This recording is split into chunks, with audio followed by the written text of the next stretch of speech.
So yun guys, kumuha tayo ng bayabas ulit ngayon. Nasa yan, 2.3 o 2.34 malapit na. So ako ulit, magsusungkit ako ulit. Napagod kasi ako kakasungkit. So ayan, dadagdagan ko siya para magbibigay ako ng tagwa 1 kilo bawat isang katao mamaya. So ayan guys, meron pa siyang konting bungang inog dun sa taas. Susungkitin ko siya. Ang taas kasi nito eh. Ang liit lang kasi ng panungkit ko. Ang dami nang nalalaglag dyan oh. Sayang. Ayan oh. Niyog-yog ko nga siya kanina eh. Kaso, ang sakit sa kamay. Pero okay lang, at least. Sabi ko sa sa bayabas, magbunga pa siya ng marami para marami pa kaming mabigyan. Dito medyo marami. Ayan oh. Pero yung sobrang, yung hindi pa masyadong hinog guys, hindi ko siya kinukuha kasi wala pang lasa pag ganyan. So, ito dito, oh, dami. Ayan, oh, dito. Magsusungkit ako ulit mamaya. Para mabuo siya ng 3 kilos. Makakapagbigay ako ng tago 1 kilo dun sa mga dami natatapon dyan, oh.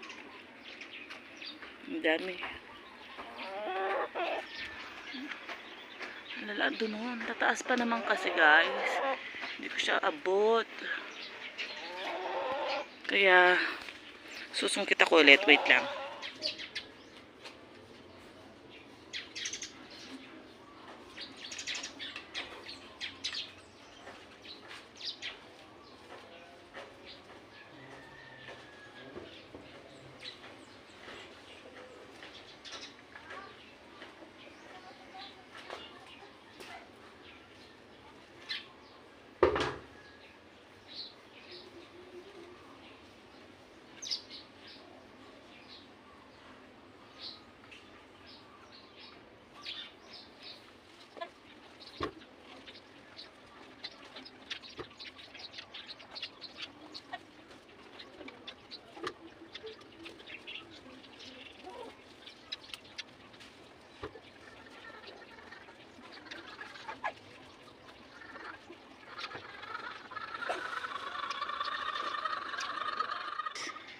Nakasungkit tayo ulit.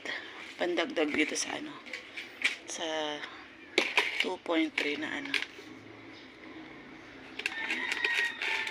lalagay ko na siya. Okay, malalaglag ah. Yung iba hindi na siya ganun ka yellow. Pero mas maganda kung yellow sana kasi mas masarap siya, mas malasa. Ayan. Wait lang. Huwag kayong malalaglag. Uy. Para ako nagpapasal eh. Uy! Ayan oh. Kita niyo, hindi na siya masyadong yellow.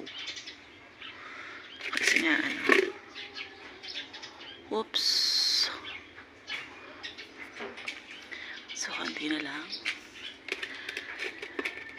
Wait lang. Huwag kayong malalaglag. Ang mahal pa naman ng bayabas ngayon guys. Kasi nung bumili ako doon sa may palengke sa may Angeles.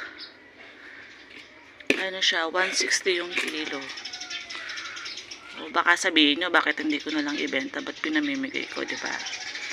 Kasi baka magtampo yung bayabas namin, yung puno. Hindi na siya mamunga. Uy! Grabe! 3 point. Tsaka dalawang gules. Ayan, oh. So, 3 tao yung mabibigyan natin today. Si Ate Rowena, si Dennis, tsaka si Kuya Ricky. Ayan, bibigyan ko kayong tagwa 1 kilo.